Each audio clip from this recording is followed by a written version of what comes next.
Alrighty, welcome back to the Defying Gravity podcast with Zach Goodman. Today we're going to talk about vertical jumps, broad jumps, some of the best exercises for jumping, really just kind of everything that you need to know about jumping.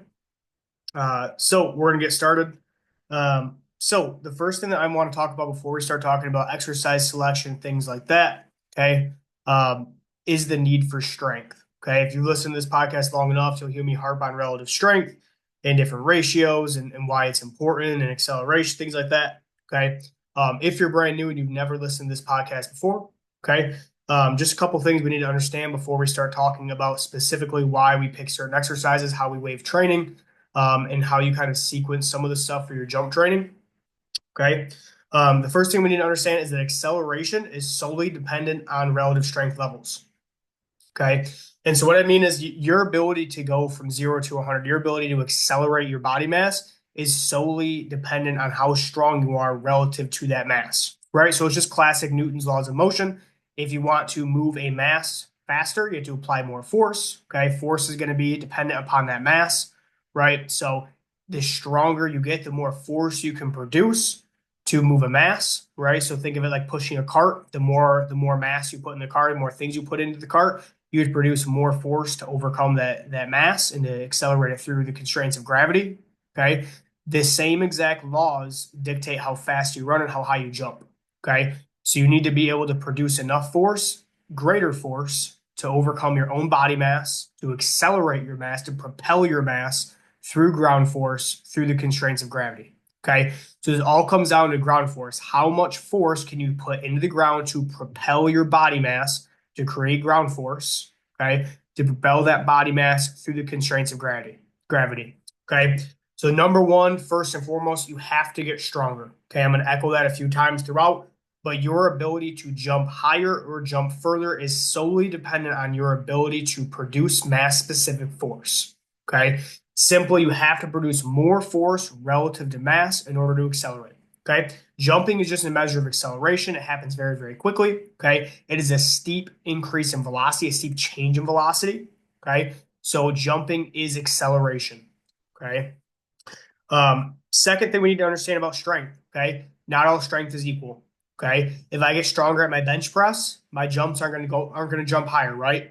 That's pretty well known. If I bench press more weight, my jump won't go up. But why is that? Okay. If relative strength is the driver of all this, why can I not just bench press to jump higher? Simply enough, force production is joint angle specific. Okay. So if we want to produce force at a specific joint angle, we need to get strong and train that range, right? We need to add load to the range to disrupt the accommodation of gravity to cause an adaptation. So you're putting stress on a certain range, you cause an adaptation. Okay. That is how this works. Okay. So with that in mind, understanding that force production is joint angle specific, understanding that you have to train the range, use the muscle groups in the area specific that you want to jump higher, sprint faster, which is your lower body. Okay. We really can just reverse engineer all training to do that, right? If you want to throw something harder, what's the best way to throw something harder? You get stronger in those specific motions, right? That means training your chest and your triceps and your rotator cuffs and your everything that you use to extend and propel a ball. You would do the exact same thing. You're just reverse engineering training, right? You're just increasing force production at the joint angles that you want to produce more force at. Okay, you're causing an adaptation. You're disrupting that homeostasis. You're disrupting the accommodation to gravity and accommodation to force through load to cause an adaptation. Okay, jumping works the same way. So if we reverse engineer the jump, what are some of the best exercises that we can use to reverse engineer jump to make you stronger in that jump pattern, right? When you jump, you squat down, okay, in a vertical jump. It looks just like a squat, right? It's really just a squat. When we broad jump, something that, some people maybe don't think about as much when they view it. When you're broad jumping, you're almost hinging, right? So that's kind of, I'll talk more about that as far as like broad jumping exercises go.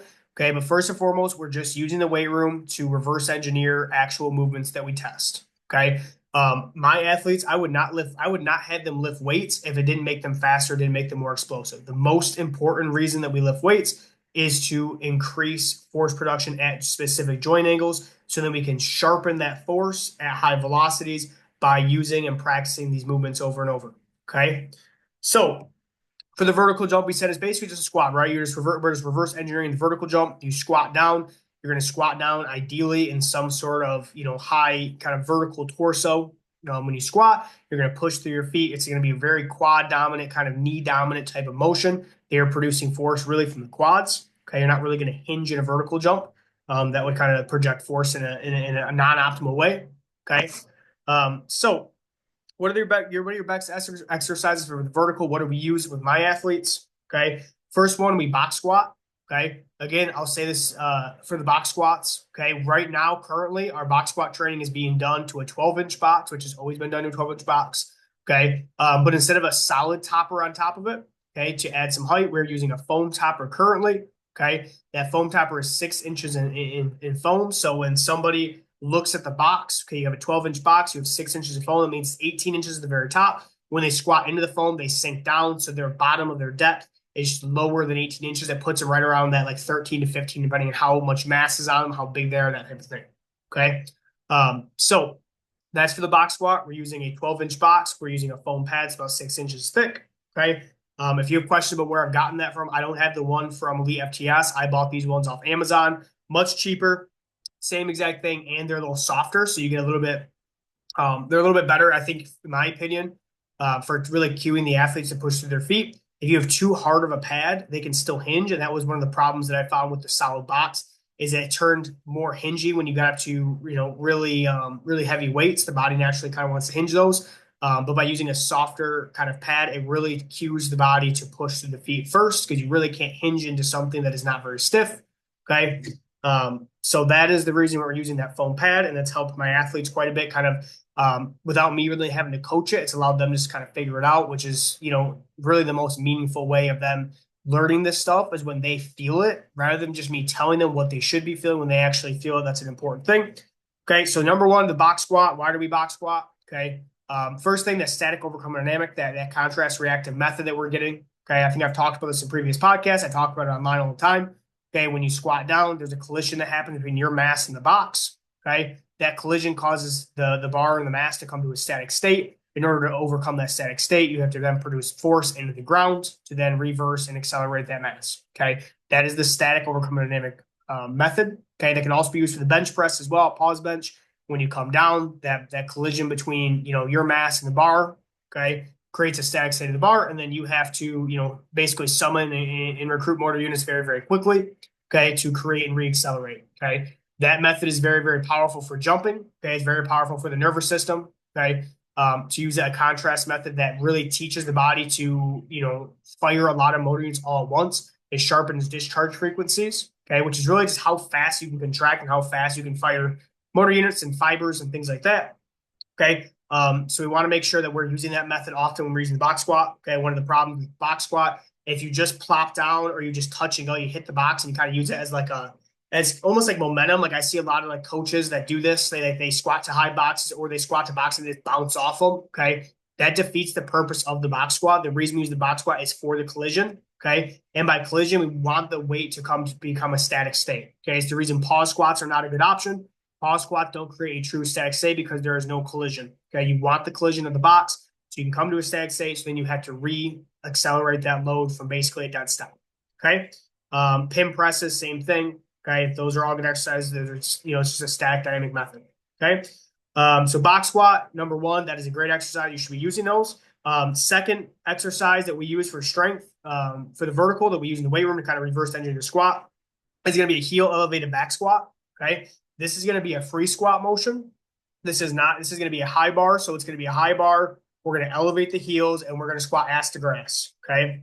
We're going to squat really deep. I want the hamstrings to make contact with the calves. I want it to be a very deep squat. I want to really leverage that knee flexion. That's the reason why we heel elevate. It's not necessarily just because of the depth. Obviously, it's advantageous for giving athletes stability in the joint, in the ankle joint.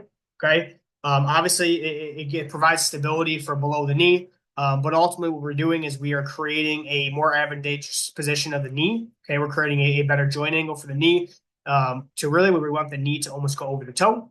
Okay, to really develop those quads, develop those acceleration kind of muscles in the legs. Okay, so we heel elevate for that reason. Obviously, it does help with depth and it can really fix a lot of problems for athletes who are immobile. Okay, but ultimately, with that provided stability, they can reach a better joint angle for jumping. Okay, so I've seen some really good carryover as far as heel elevated squats. They have to be deep. They can't be hingy. Okay, And if you elevate the heel, you kind of automatically get rid of the hinge, right? It's kind of the box without the foam. When you elevate the heel, it basically cues the body to call upon those quads rather than just the glutes and the back and the hamstrings and all that. Okay. Again, that is going to be ideal for the vertical jump. Okay. We'll talk about the broad jump in a bit, but for the vertical jump, we really want deep knee flexion. Okay. Whether it's a box squat, a free squat, we really want deep knee flexion because we want to train that joint angle. We want to train to a full range of motion so that athletes can access that and produce force while they're jumping. Right. Safety bar, you can use safety bar for either a box squat or a free squat. That is going to be a good option. It's going to be a really good option for athletes who have already been using the straight bar for a while. It disrupts that accommodation. Aside from that, the safety bar really pulls you down when you squat. So it really teaches athletes to try to fight up and stay up in their squat. So it can really promote good vertical torsos while you're squatting that kind of like standard squat, the safe squat, as some people like to say. I don't like that, but it does kind of create a better of a high bar type of squat. So that is good. You can use safety squat bars for either. Again, from what I've seen, I don't know if I buy into the hype that safety bar is much better for vertical jumps. Okay, from what I've seen, my athletes get a lot out of just high bar squatting. And maybe that's the design of the safety bar that we have. We have a Sorinex one, which puts the bar in a little bit different position. Still a safety bar, still puts it up pretty high, but it's just a little bit different of a position. Whereas like the yoke bar, the SS yoke bar, or the Titan Fitness one is like very, very high up on the neck. This one just puts it a little bit lower. So from what I've found, the high bar I think is just as effective, but I've seen really good results from both. Like I said, I don't think it matters to be honest with you. I don't think the actual bar matters as much as just like the actual angle that you're getting strong at. Okay. So again, if you don't have safety bar, that's fine. Just use a straight bar, keep it in a high bar position. Don't low bar it because then you're going to, kind of turn your squat into a hinge. Again, we want very squatty squats. Okay. We want our squat to look like a vertical jump. Okay. As far as like how far your feet should be spaced apart. Okay. You want your feet, realistically, you want them kind of where you jump from. Obviously that might be a little bit closer than where most people want to jump from. So just a little bit wider than that, but we really don't want a wide stance. We really want kind of a narrower stance because again, we're just trying to recreate the vertical jump in the squat rack. We're going to get stronger in that position, and then the athletes will jump higher. Okay, it works like clockwork for my kids. Works like clockwork for everyone that I know that does this. Okay, so those are going to be some of your best exercises for the vertical. Okay, remember again, we want deep knee flexion, we want vertical torso, and we want to again recreate the vertical jump kind of in the squat rack. We're going to load that pattern, that range of motion, because we're just really reverse engineering this test. We're reverse engineering the specific movement to make it stronger. Okay. Broad jumps. Okay. Broad jumps again are more of a hinge. When you watch somebody broad jump from the side, right? They don't squat down and just go straight up, right? They lean back, they squat into it, but they lean back, and it's almost like an RDL. If you watch somebody do an RDL or conventional deadlift, you'll see what I'm talking about. It's more of a hinge than it is a squat. You're still squatting, and squatting will still help your broad jump. Okay, just like squatting will still help your deadlift. Okay, especially box squatting. But if we're trying to get the very most or best out of the broad jump, okay, you're really going to need to start hinging. Okay, so I mentioned already the first exercise, conventional deadlift. Okay, historically, I've really biased the sumo deadlift a lot, really for like top end sprinting. Okay, I've noticed a lot of carryover with that. Just kind of where the joint angles are stacked at, and if you look again to the side of where that sumo deadlift is at and in the start of it, okay, you can see kind of how that turns into, basically if you lengthen it apart, you can see that it looks like a top end sprint, right? You're in position, you're strengthening the joint angle that sprinting looks like, okay? But the sumo deadlift does not really do a ton, in my opinion, for the actual broad jump, okay? So conventional deadlift was what my athletes have been running for a little bit now. Not that we don't still sumo deadlift, we sumo deadlift a lot. Okay, but the conventional deadlift really has a strong effect on the broad jump from what I've seen. So really the way that we're kind of doing that is, again, every Friday we deadlift, but we've also been doing some pulling our second hinge movement on that other day as well. So basically we're hinging and squatting both Tuesdays and Fridays right now. Okay, that second movement that we're using almost all the time is RDLs. Okay, just a normal barbell RDL. Okay, so really one day right now we're RDLing. So like on our Tuesday workout, we're doing RDLs after we squat. On our Friday workout, we're doing conventional deadlifts after we squat. Okay, we always pull after we squat. But we've had a lot of success just doing that. And like I said, I just sent some kids to like a Rising Star showcase thing. And they all took broad jumps there, and they had some of the best broad jumps in their class and some of the best broad jumps there. And I sent four kids there. Okay. And they all jumped over 9 foot, and they're all 10th graders. Okay. They all jumped over 9 foot. couple went over 9.6. Okay. So they were, nearing that 10-foot mark. Okay. And these aren't tall kids. These are, like 5'6", 5'7" kids that are jumping these over 9-foot broads and over 9.6 broads. Again, if you get high scorers jumping over 10 foot, that's pretty solid, especially when they're not very tall and they don't really have the length, the limb length to extend that kind of last bit. And we don't really do a lot of broad jumps, right? We don't really do a lot of broad jumps, but we get pretty strong. We do a lot of vertical jumps, do a lot of plyo swings, okay, and that makes us pretty strong. Okay, it makes us pretty good at vertical or broad jumps. Okay. So for the broad jump, conventional deadlift, okay, make sure you're doing your deadlifts. RDLs, okay, another good one. Good mornings. A lot of coaches avoid good morning because they're scared of what it looks like. They scared to like pushback from either sport coaches or other strength coaches. There's a big stigma about how like good mornings are bad for your back. I don't know. Mike Boyle probably said some shit like that along the way. It's just another hinge movement. It doesn't matter. It's just a hinge movement. For me, my athletes have done good mornings. We don't use them all the time, but we will use them. I really like them because it's a lower stress hinge. Okay, you can obviously deadlift and RDL a lot more. If we're in like an intense season where I'm like, okay, we're getting pretty beat up right now, or like my athletes are like we're doing a lot of stuff right now, or we're pushing something else. Okay, good mornings are a great option that are pretty low stress. Okay, I like them with the straight bar, but I also really like them with the safety bar. To be honest with you, and I'm a really big fan of doing them off straps. We have straps in our racks, so that we have Sornex racks, and they come with little straps. So I'm a huge fan of like taking it out of the rack, walking it back, and then doing a good morning, and then using the strap almost as like a depth check, right? Because a lot of people will tend to like do like good mornings. They treat them like a squat, or they treat them like they do them really high, and they don't really get a good hinge. Okay, if you set straps up and you go all the way down, you unload the bar on the straps, and you go up, you get not only the stack dynamic method, you also have a good depth check and you can make sure that you have a little more stability because good morning can get a little wacky, especially if you're an untrained person who hasn't done them for years. Okay. Good morning off straps are really, really good. Okay. So I'm a huge fan of that. I don't have a 45-degree back extension personally, but I know that, people, I've used them in the past. I have one in my house. I don't have one at the school. I've used them at other gyms. Okay. I want to get some 45. There's not a lot of nice 45-degree back extensions. That's my only problem. Is you want to get a nice one, you got to go buy a big, sturdy, heavy duty one. You can go buy like any cheap one, like $200, but that really defeats the purpose of actually loading that hinge. So that's why we do different hinges.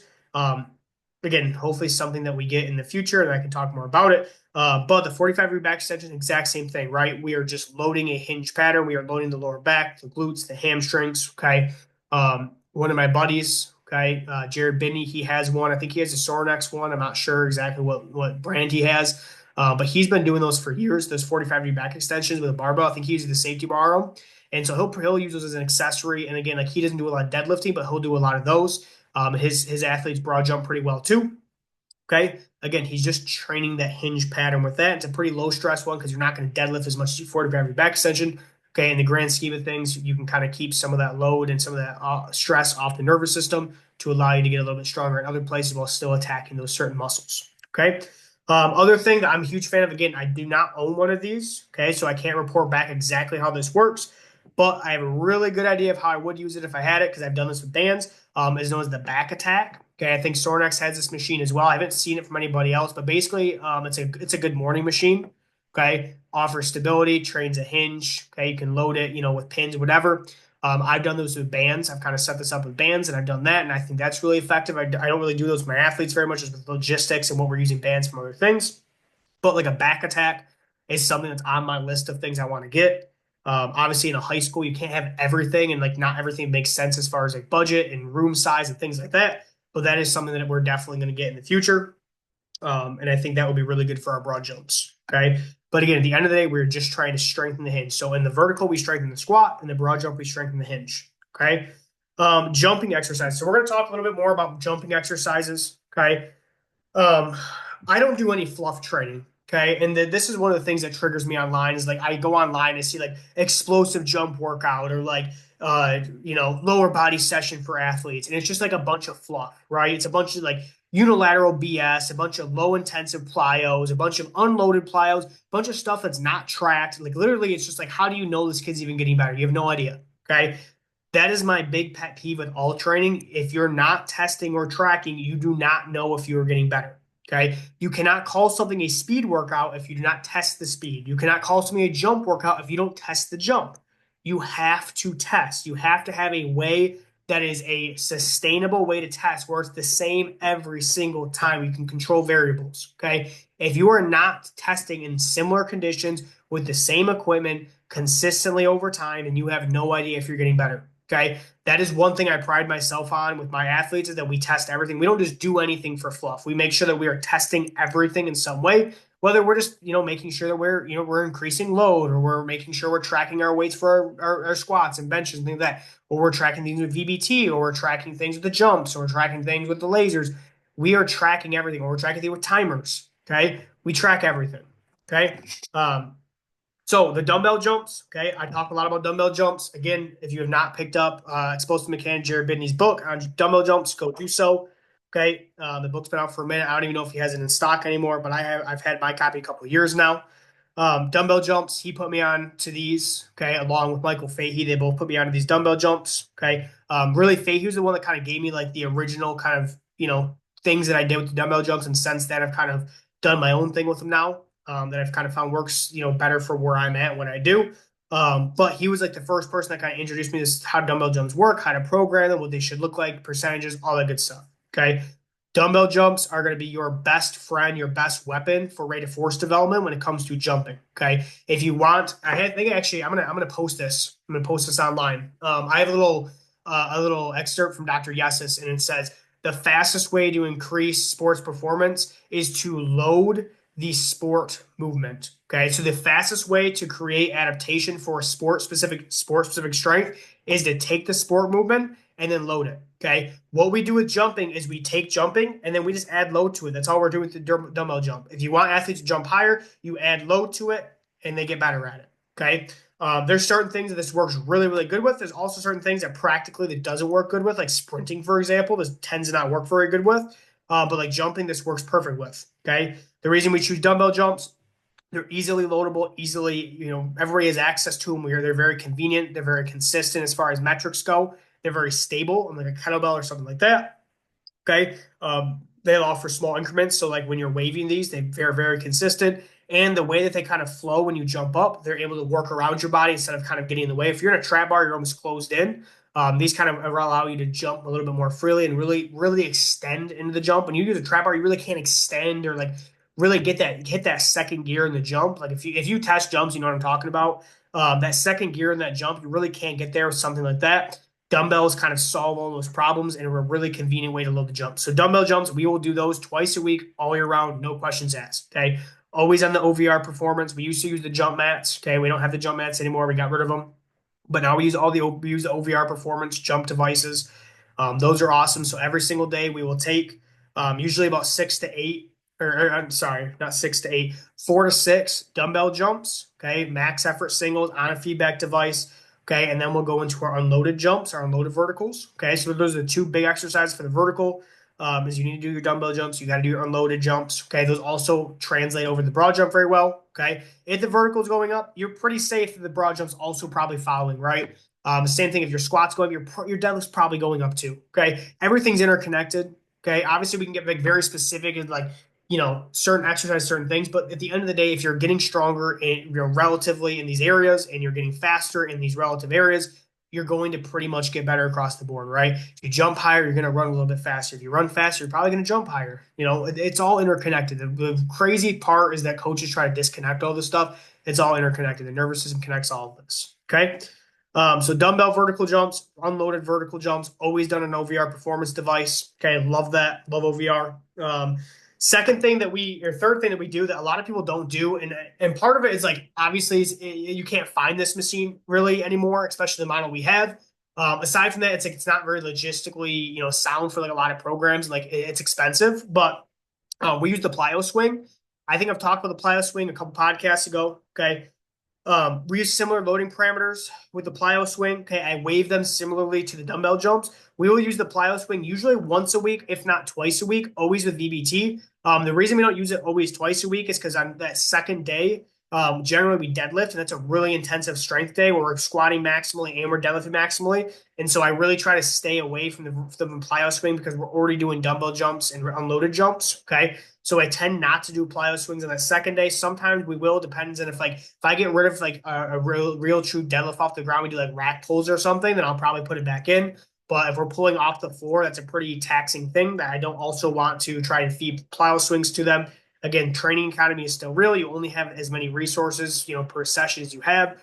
You can't do everything all at once. Okay. So we use the plyo swing. The way that I originally started doing this was I originally just like used it like a speed squat, right? So like West Side Barbell, they have like their, 8x2, 10x2 speed squat. So that was the original way I kind of used the plyo swing when I first started experimenting with it. Since then, I've kind of gotten rid of that idea, but we still will use it like we're low reps. We'll use basically like doubles, triples, or fives. Occasionally, we'll use some singles on it. Okay, but what I'm doing with that is right now, currently, is that I'm using VBT on it. So I've attached an OVR velocity-based unit on that. And so what I'll do is I have videos on Instagram and Twitter if you want to go look at that. Okay, but what we'll do is athletes will have a specific weight that they will put on the plyo swing based off their squat, based off the squat that we're using. Okay. So they'll base their squat, their weight off the squat strength. They'll set the VBT up. They'll get on the machine. They'll jump off it and they'll try to beat a specific velocity PR. Okay. And so what this does is it gamifies the plyo swing. It gamifies it to where they want to try and push as hard as they can and really accelerate that submaximal as fast as possible because they know if they do it faster, they get a better score. And at the end of the day, we are trying to get the best scores we can. Okay. We use average velocity for that. I'll look at the peak velo. So I'll always take a look and see what the peak velo is. And again, peak velos, okay, we're able to touch like 4+ meters per second on this like consistently. Okay. Like my slowest reps might be in the 3 meters per second, but like across the board, we're touching 4.5, 5 meters per second on those plyo swing as far as peak velocity goes. Okay. We use the average velocity on it, but we also we will look at the peak velocity as well. Okay. But again, the harder they push, it gives them intent, it gamifies it. Okay. And it really just kind of takes taking the dumbbell jump kind of waving system that like I've gotten from like Michael Fahey and Jared Bidney, Explosive Mechanics. Okay. I've taken that and I've designed my own for the plyo swing. I've used some different weights. I've tried some different things. I think I've really found a good system that works pretty well. Okay. And again, we always do that like either right after we squat or like before we squat. Sometimes we'll throw it at the very end of a workout. And like it's always fun to see like, can they beat their PRs in the plyo swing at the very end after their gas? And a lot of the time they can. So that means we're building work capacity. Okay. So I am a big fan of that. But again, the plyo swing, I'll move around a little bit. It's not as structured as like the loading parameters are structured, but like the actual sequence of it isn't as structured. I'll move those around depending on kind of what I have for the day. So I have dumbbell jumps, I have plyo swings with VBT. I use some bands on it occasionally, but I've kind of gotten away from the bands because the bands change. It just throws another variable in when you're trying to test and track that specific speed. So again, maybe something I do in the future, but I haven't recently, and I really haven't felt the need to change anything yet. So that's what we're doing with that. And my other thing, I don't see a lot of people do this, but this is something that I came up with when my jump mats all broke and I didn't have the OVRs yet. And I really like it. Honestly, I don't think I would change from this anyway because I already have some good numbers for this and some kids can kind of beat, and it's a lot of fun for them to do. And it frees up more OVR units to jump with. We have a couple different jump ones. I think we have 3 of them right now. So it frees up space that I can do this as well. They don't need to have one for ground contacts. Okay. But they're called rebound box jumps. Okay. Very, very easy. What I do is I take a red box and a 12-inch box, very short. Okay. Because what I'm training is I'm just training the elastic component of the jump, right? I'm training that rebound effect, the elasticity. So what we'll do is we'll take a 12-inch box, we'll set it on the ground, they'll set a timer. Usually I'll give them somewhere between like 10 to 15 seconds, and they're going to have somebody time them. And what their goal is they're going to jump in that box, and they're going to try to accumulate as many box jumps in that time frame as possible, right? It's very short, like 10 seconds, 15 seconds at the very most, okay? And I'll wave that around. But with the goal being get as many box jumps as you can within that very small time frame, because it's going to allow them to speed up. Okay, so they train that elastic component of them hitting the ground and then going right back up right into another jump. We use a short box, okay, again, because I'm really, really focusing on just that repeat action. Okay. I've used some higher boxes, and I do want to start I do want to start graduating them to a little bit higher boxes. This is 12. But the 12 is something that like you can knock out so many so fast. And I've seen some really good effects on like their actual sprinting doing this, which again, it's this is the elastic component. So I've seen some good effects of that. Plus, it gamifies it for them, so they really get after it. I mean, these little box jumps. Again, it's not very much, right? But I would like to up the boxes heights a little bit. But again, rebound box jumps on a timer, very short amount of time, not like a 30-second get as many jumps you can get in, guys. It's like 10 seconds, 15 seconds, boom. Get as many as you can in, and then try to beat that number. And you just try to every week we'll do it, and we'll try to beat the number again. Okay. And so again, you can see very quickly how your really elastic kids perform like excellent on this. Okay. But it develops an elastic component for athletes who are not very elastic. Okay. So those are kind of my like main jump ones that we do all the time. Again, I do some other things as well, but these are really my bread and butter that I like to use. The rebound box jumps I've gotten away a little bit from, but I'm kind of gonna bring those back like for a while going forward. But again, that's a very low stress, kind of low tolerance type one that you can throw in at really anywhere in your workout. Okay. Um, so yeah, as far as jumping exercise, that's kind of what we use. We'll do some broad jumps as well. But again, the broad jump is something I haven't really felt like you need to do a lot of broad jumps to get like a better broad jump, to be honest with you. Like broad jumping is such an like, if everything else is moving, the broad jump is moving. It's not something we've done a ton of like emphasis on. And I still have some pretty good broad jumpers for high school kids. Okay. Is it something that like getting closer to combine time we would want to work on more? Yes, ideally. But I mean, realistically, the broad jump isn't super highly technical. There is a little bit of technique there as far as like landing and sticking that landing goes, but for the most part, it's really a really good use of just raw power. So we don't really do a lot of like, actual technique work or anything with the broad jump. We will just make them strong and make them explosive. Okay. So kind of a part of this that I want to talk about before I get out of here. Mistakes when training the vert, okay, or the broad jumps, go for both. Okay.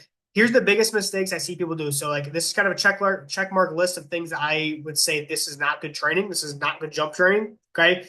First thing is too heavy of loads. A lot of people like it's tough because you have a lot of people that don't know what they're talking about that have followings online and like people see it and they do it. The trap bar jump was a perfect example of like people that do not know what the hell they're talking about. They don't test anything and don't track anything. Or if they do, they don't actually have any good numbers. Okay. And you'll never see them post a video of their athletes because they don't post any videos of their athletes because they barely train anybody. Or their athletes, they're more of a fraud. They don't really post anything about what their kids do. Okay. First, they was at too heavy of loads. Okay. So many coaches will overload the trap bar. They'll have them jump with really heavy loads. Like for a while, the max effort trap bar jump, people were loading that bad boy up as much as they could load. Basically, it's a trap bar up with like literally a little bit of displacement, like just a little bit. And it was so weird why people did that, like why they thought that was an effective mode. Again, that like exposed so many people who were doing that. Like, watch our max effort trap bar jumps, and they were like barely getting off the ground. Like, what was the point of that? Okay. When we are jumping, we want to sharpen rate of force development. We want to sharpen that high velocity. If you are overloading the jump training, then you are not going to achieve the optimal velocities. Okay. You're not going to hit those speeds 3, 4, 5+ meters per second. You're never going to touch those speeds with really heavy weights. Okay. So keep the heavy weights heavy to build absolute strength, build relative strength. Okay. Keep the jumps light and fast. Okay. Again, we are sharpening rate of force development. We want high velocities for our jumps. We want slow velocities for the weight room. Okay. Second mistake, no loading. A lot of coaches will avoid loaded jumps. I don't know, like who made this like a big thing of like, oh, they need to graduate or hit a certain strength level before they can do plyometrics or whatever. That's crap. Okay. You do want to load their jumps. Okay. But you don't want to load again. You want this load to slow them down, but not staple them to the ground. I say this all the time. You want just enough load that it slows them down. They can't jump as high, but you want enough load that doesn't staple them to the ground that they can get within their, closer to their peak of unloaded jumps. Okay. So you want to add load. If you're not adding load to your jump training, then you're probably shorting yourself as far as results go. Repeat circuits. Okay. You need rest. Okay. When you're looking at building a max effort output, like a jump or something like that, or a squat or deadlift, or really anything that's a one max effort output, you do not want to circuit this. You don't want to do a bunch of repeats. Okay. That's not going to build that starting, stopping power that you want as far as acceleration goes. Okay. When you're training elastic components, that's when you want to use repeats and things like that. When you're training like just straight raw power, raw acceleration, You want max effort attempts, and then you want rest. Okay, that is how you truly develop real raw power. Okay, you don't develop it doing a bunch of circuits and repeats. You develop elasticity doing that, but you still have to be careful as far as rest and fatigue goes. Okay. So again, if you see people like doing jump training, there's doing a bunch of sets of five in the box jump, is doing a bunch of reps and stuff. Not good training. Okay. They're also never testing anything because they have no idea what's working. They're just fatiguing the athlete. Okay.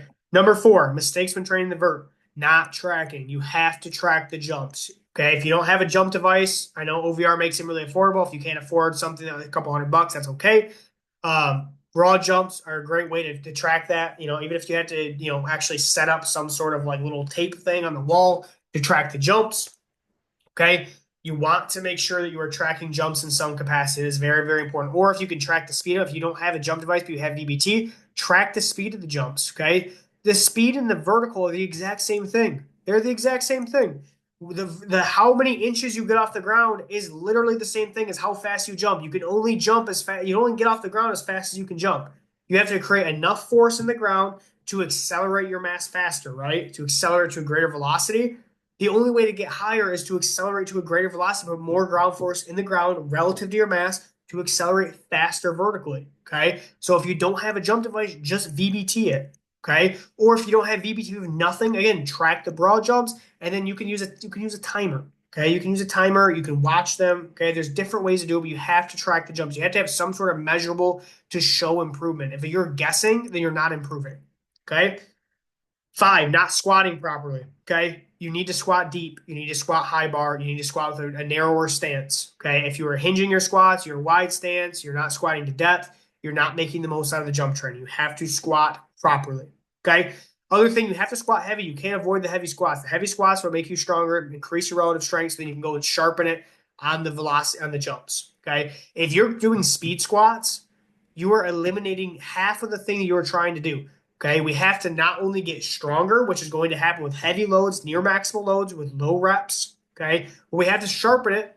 Okay, with something dynamic like a dumbbell jump. Okay, speed squats land in the middle. They don't make you any stronger, and they're not making you more dynamic like they are in a jump. Okay, so you want to do something really slow like heavy squats, and then do something very dynamic like jumping. Okay, so you have to make sure you're squatting properly. You have to make sure doing the right things. Squat with good form, good technique. Squat with appropriate loads, appropriate rest. That is how you increase relative strength for the jump. Okay. Number six, not accumulating enough jump volume. Okay. Something that I think is super important. Like some coaches will say, like, oh, we have a jump day, we have a sprint day, and this, and that. Okay. Jumping is something that needs to be meticulously dosed every single week, multiple times a week, year round. Okay. Really, realistically, if you're doing max effort jumps like we are, we're tracking them, like 2 days a week, 2 to 3 days a week is ideal. Once you start going over that, I think it kind of messes up a little bit. I've done 4 days a week of jumping, and like while there's some initial gains that you get from jumping 4 days a week. Like you'll see those practice reps, right? That neural kind of wiring of like, okay, I'm figuring this out, right? I'm doing it every single day. You'll see some initial gains, but then those kind of start to tee off and drop off as they kind of start jumping higher. Something I've seen that's more effective, in my opinion, from what I've seen, is jumping really, really fucking hard twice a week on those squat days and using the other days to rest. Okay, you get more consistency, they're more sustainable, and the numbers I think go up faster. Like I think long term they go up faster. You don't hit as many plateaus as when you're jumping every single day because I think your sessions are a little bit better. And again, you have a little more rest, right? Again, we want to stimulate, not annihilate. The more sessions I can string together that are productive, the stronger and faster I'm going to get over time, right? So for us, again, that sweet spot is twice a week jumping, max effort. Again, we usually accumulate about 10 to 12 max effort attempts. Some days we go over that. Some days kids will take like 16 max effort attempts total. That's like our dumbbell jumps and our vertical jumps together. Okay. So we'll do that. But again, for the most part, it's somewhere between like 10 to 12. Okay. Plyo swing, obviously, I don't count that as far as vertical jump volume goes. Again, we're jumping from anywhere between like 8 reps to 25 reps. Okay. Usually always low rep sets, usually multiple sets, chasing velocity PRs. Okay. So you need to be able to accumulate enough jump volume a week. I know Louis has like, I think he said like 40 jumps a day or whatever. And like, I guess if you consider our plyo swing and our dumbbell jumps and all stuff, like maybe you could get to that number. I don't think there's a specific like number as far as like how many reps you have to get in the jumps.